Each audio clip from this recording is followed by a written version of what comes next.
Friends, myself Dr. Seema Ojha, Assistant Professor, Government MS College, Bikaner. BA second year की students के लिए है ये लेक्चर। मील मैनेजमेंट या आहार नियोजन, मील प्लानिंग।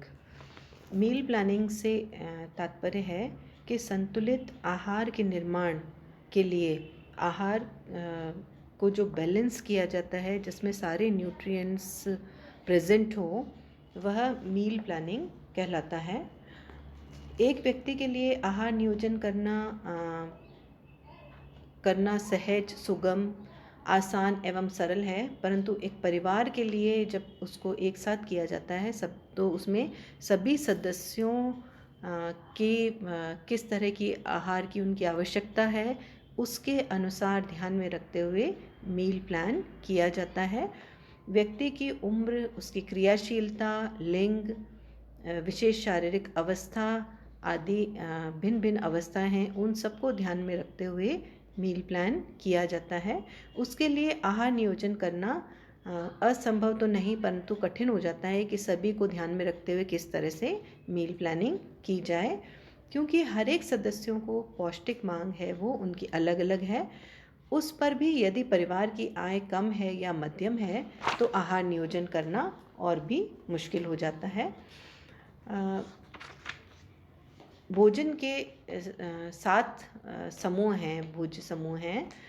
उनके भोज्य पदार्थों की मात्रा को आहार में इस तरह से सम्मिलित करना चाहिए जिससे कि परिवार के सभी सदस्यों को सभी पौष्टिक तत्व पर्याप्त मात्रा में मिल सके तथा वे स्वस्थ एवं निरोग रहकर अपने अपने कार्य एवं उत्तरदायित्व का निर्वहन कर सकें।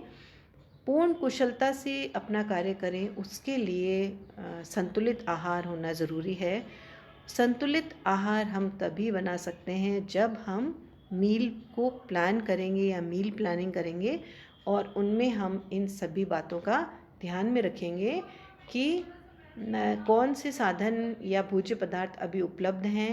इसके साथ ही साथ परिवार के सभी सदस्यों की खाने की रुचि, पसंद, आवश्यकता, शारीरिक क्रियाशीलता को ध्यान में रखकर आहार का नियोजन किया जाता है। Next we come to the point, principles of meal planning या आहार नियोजन के सिद्धांत। आहार नियोजन के हर एक सदस्यों के लिए किया जाना आवश्यक है ताकि उसे पूर्ण पौष्टिक एवं संतुलित भोजन की प्राप्ति हो सके हर एक सदस्य को। साथ ही साथ उसे अधिकतम संतुष्टि व खाने से जो तृप्ति मिलती है वह भी मिले। इन उद्देश्यों की प्राप्ति हेतु आहार नियोजन करते समय हमें बहुत सारे सिद्धांतों का पालन करना होता है। वे विभिन्न सिद्धांत इस प्रकार हैं। नंबर 1, प्रत्येक सदस्य की दैनिक प्रस्तावित भोज्य तत्वों की आवश्यकता की पूर्ति हो। सबसे पहला हमारा मुख्य उद्देश्य है कि हमारे परिवार के जो प्रत्येक सदस्य हैं उनकी आयु, लिंग, अवस्था एवं क्रियाशीलता पर उनकी पोषक संबंधी मांगें हैं वो निर्भर करती हैं। साथ ही साथ भोज्य तत्वों की आवश्यक मात्रा भी समय समय पर परिवर्तित होती रहती है। जैसे 1 वर्ष के बालक या 2 वर्ष का बालक जो होता है उसकी जो रिक्वायरमेंट है वो डिफरेंट है और सामान्य एवं गर्भवती स्त्री जो है उसकी रिक्वायरमेंट अलग है, प्रौढ़ व्यक्ति है उसकी रिक्वायरमेंट अलग है। छोटे बच्चों की शारीरिक वृद्धि है वो अत्यधिक तीव्र होती है, अतः उन्हें प्रोटीन युक्त भोज्य तत्वों की आवश्यकता अधिक होती है, जबकि प्रौढ़ों के लिए भोजन की बहुत अधिक ज़रूरत प्रोटीन की नहीं होती है। उनके लिए, वृद्धों के लिए भोजन में प्रोटीन के साथ ही सुरक्षात्मक भोज्य तत्वों की आवश्यकता है वह ज़्यादा होती है, जबकि कैलोरी युक्त भोजन की मांग है वो इस समय कम हो जाती है। अतः प्रत्येक परिवार के सदस्य की जो दैनिक रिक्वायरमेंट है या दैनिक प्रस्तावित भोज्य तत्वों की आवश्यकता है उसके अनुसार हमें मील प्लानिंग करनी चाहिए। ये सबसे पहला प्रिंसिपल है। प्रिंसिपल नंबर 2, परिवार की आर्थिक स्थिति के अनुरूप हो, according to economic condition of the family. इस प्रिंसिपल के अंतर्गत हम डिस्कस करेंगे कि आहार नियोजन करते समय यह एक बेहद मुख्य या इम्पॉर्टेंट पॉइंट है जिसे हमें कंसीडर करना चाहिए प्लानिंग करते समय। इसके लिए गृहिणी को यह जानकारी होनी चाहिए कि भोज्य वस्तुएं किस स्थान से, किस बाज़ार से, किस कीमत की और कौन सी दुकान से सही दाम में उपलब्ध हो सकती है। एक परिवार की आय निश्चित एवं अनिश्चित हो सकती है। व्यापार करने वाले लोगों के लिए आमदनी अनिश्चित है, जबकि नौकरी पेशा लोग जो हैं उनके लिए एक निश्चित आय है।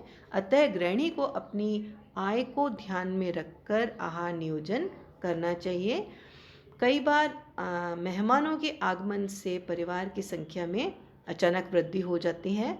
मध्यम तथा उच्च वर्ग के परिवार के लोगों के लिए आहार आयोजन करना फिर भी आसान है, परंतु निम्न वर्ग के लोगों के लिए उस निश्चित अमाउंट में या निश्चित प्राइस में हमें न्यूट्रिटिव वैल्यू रखने वाले भोज्य पदार्थों का समागम करना होता है। अतः कम लागत में उस सीज़न में कौन सी वस्तुएं उपलब्ध हैं और मार्केट में भी कौन से सीज़न के अकॉर्डिंग ज़्यादा भोज्य पदार्थ हैं वो अवेलेबल हैं, उनको डाइट में प्लान करके या मील प्लानिंग में रखकर हम कम बजट में भी परिवार के लिए अच्छा और संतुलित भोजन बना सकते हैं। ये मुख्य हमें पॉइंट है वो ध्यान में रखना चाहिए।